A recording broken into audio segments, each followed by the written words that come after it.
Hello from Paris, bonjour de Paris. I am already here in Paris, waiting for Wine Paris to start on Monday.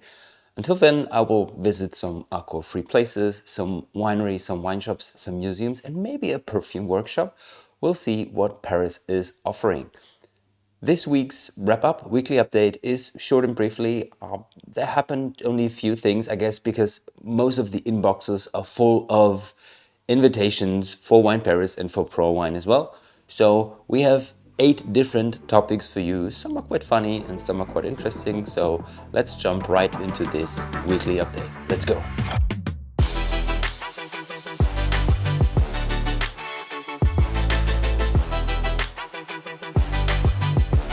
Welcome to the Pinot Pixel podcast episode number 234, the weekly update full of history, fun facts, and big brands and their marketing coups. We start with the historical part of it. Scientists have solved the mystery where grapes are originally from. They excavated fossils from 20 to 60 million years and found out that the grapes that are responsible for our cultivated vines from today originated from the 60 million years ago's area of North America. And what is quite funny, if you're not familiar with geography and geology, 60 million years ago, North America was actually a big part of Europe and Asia. So there was a huge continent, started to falling apart. So North America was drifting westwards and Europe and Asia stayed together like they still do today. And meaning the New World and the Old World were connected to that time. So maybe we should just get rid of the words of New World and Old World because everything came from one specific place in the beginning. It is really interesting to see that, and I guess this guy, there's a picture of him in the article, he had a lot of fun excavating these fossils. And he says it's also a very important thing for science that we finally discovered where they originally came from. They were found in Panama, Colombia, and Peru. The oldest specimens belong to the Vitoideae family. So if you want to get nerdy, this is the name of the original grape. And they belong to the same group of today's commercial grapes, Vitis vinifera. The oldest origin of cultivated grapes we are currently knowing were from the Caucasus region 10,000 years ago. So between 60 million and 10,000 years, almost nothing happened. And then when people started to stay wherever they were, they cultivated vine, and this is responsible for the culture we are seeing today. Between the 10,000 years ago and today, a lot of things were happening, especially when it comes to cultivating grapes and using marketing strategies to sell the wines. And one of the bigger players is Yellowtail, one of the biggest brands when it comes to wine. And they have partnered with Domino's Pizza. And this comes right after Pizza Hut had a huge success with their tomato wine. We talked about that in the podcast as well. Right now, Domino's says, we partnered up with our huge bold red with Yellowtail and give it to you as part of a food pairing recommendation for pizza. The brand's perfect for pizza wine, as they call it, is available for $17 screw cap. And in the screw cap, you can find a near-field communication chip that allows you to complete your offer and get your Italian food at home. I mean, it's a different kind of strategy, and I guess it is not only the answer to Pizza Hut's strategy in introducing their tomato wine, it is also an attempt to re-push wine sales in the United States. They have seen a huge decline over the last months, and Domino and Yellowtail, both of them are big enough to might be able to drive wine sales again. If people are interested in this kind of stuff, I haven't found any reviews yet, so I can't tell you if this is tasty or not. I mean, Yellowtail is a company that is known for, let's say, easy drinking whites and reds, sitting at the lower price and lower quality level.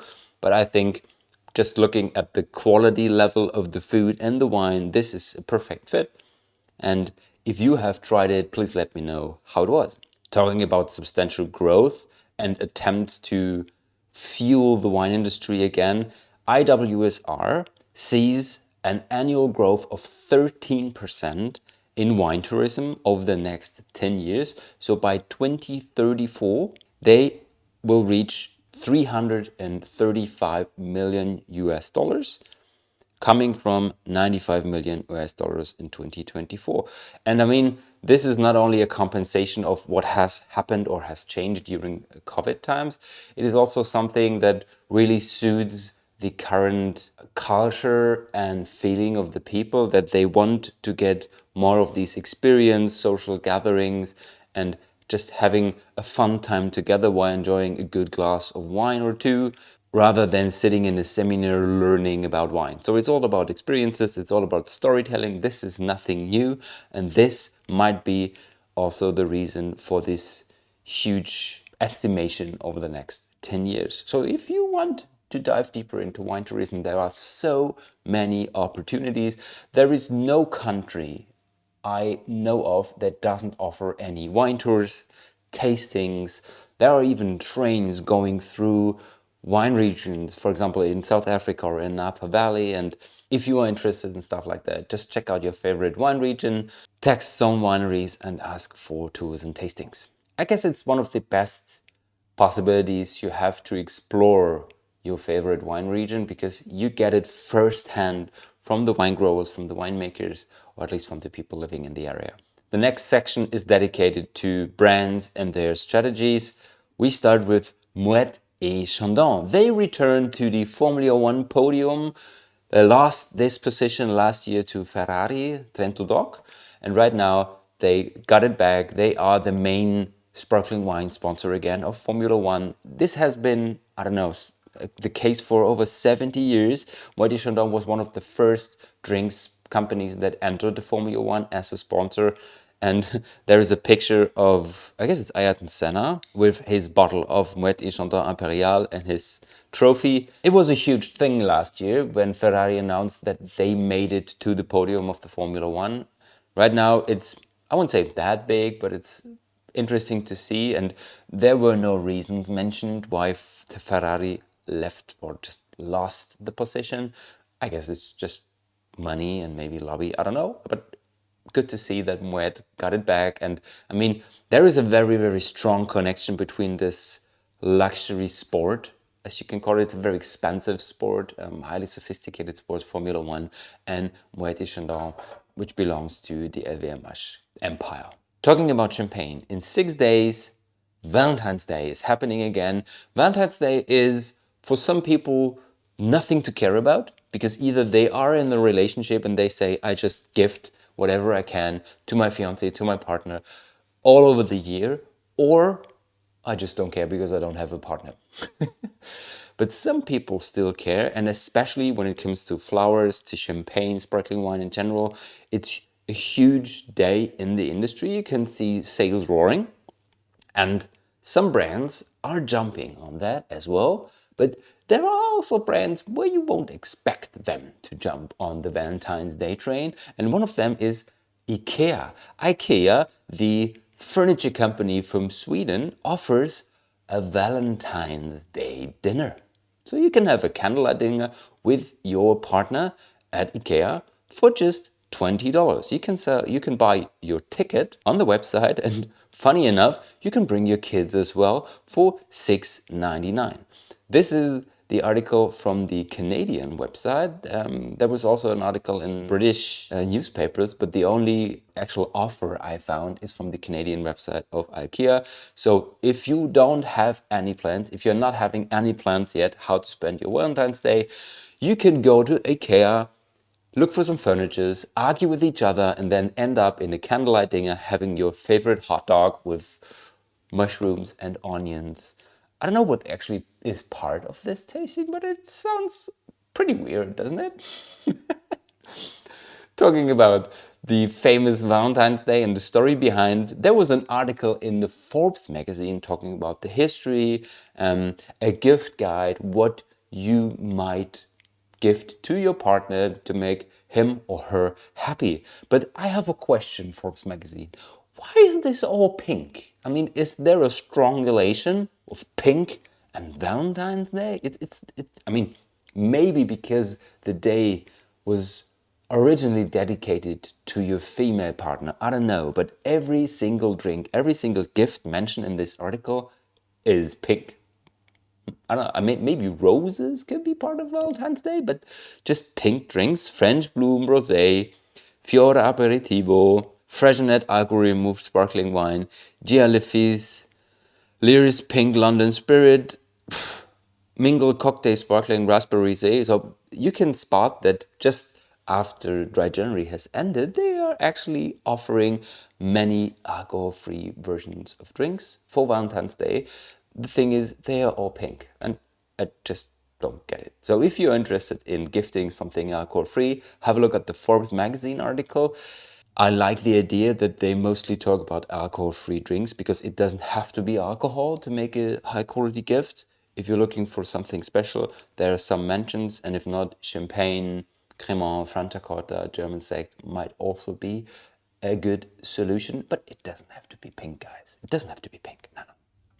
Talking about something you would not expect, Harrison Ford, the movie star, is the new face of Glenmorangie single malt. And just looking at that picture, my first idea was this is AI generated because it looks so surreal.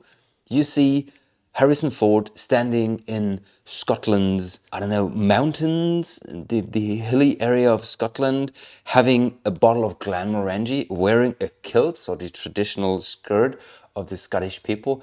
It just looks AI generated, but in the end, it's true. He is the new face of Glenmorangie single malt. He loves whiskey.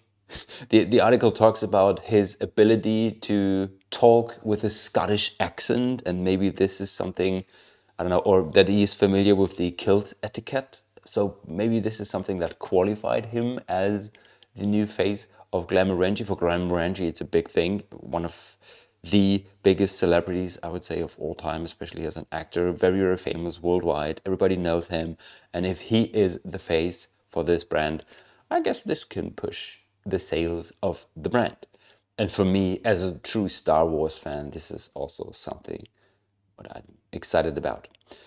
Well, this was our tiny little part of the Celebrity Corner. And now, last but not least, I give you something to laugh about. There is a team, a football team in the UK, Nottingham Forest. You might know Nottingham Forest from movies such as Robin Hood, but we are talking about the team, the football team of Nottingham Forest. And last week they lost 5-0 against Bournemouth. And some fans and also a pub in the area was so excited for them to win that they offered 3 pints of beer each time they score a goal. And guess what? In the end, Nottingham Forest won 7-0 against their competitor, costing the pub that offered a 3 pint for every single goal, £1,500. I mean, huge marketing thing. Even the BBC was talking about that pub, so I guess it paid out in the end. The owner said somewhere in between, we were thinking about just saying, no, it's okay because we will just run out of business if we keep going with that. But of course, they were happy for Nottingham Forest. They say the coach of Nottingham Forest is a guy that did so much for the team. Maybe Nottingham Forest wants to pay for our £1,500 pound marketing campaign. And if not, it was a funny investment. People were happy in the area. And this backfire of this marketing strategy gave them a huge visibility and maybe will bring more customers to the pub in the future. We don't know. Ending with this funny story. This is it, guys. The weekly update 234. Wine Paris is about to start, and I guess I will use, maybe the episode on Wednesday won't work because I have to record it on Tuesday, but Wine Paris ends on Wednesday, so maybe I will use episode number 237 to wrap up Wine Paris. Have a great weekend, guys. Enjoy whatever your plans might be. See you on Wednesday. Ciao, ciao.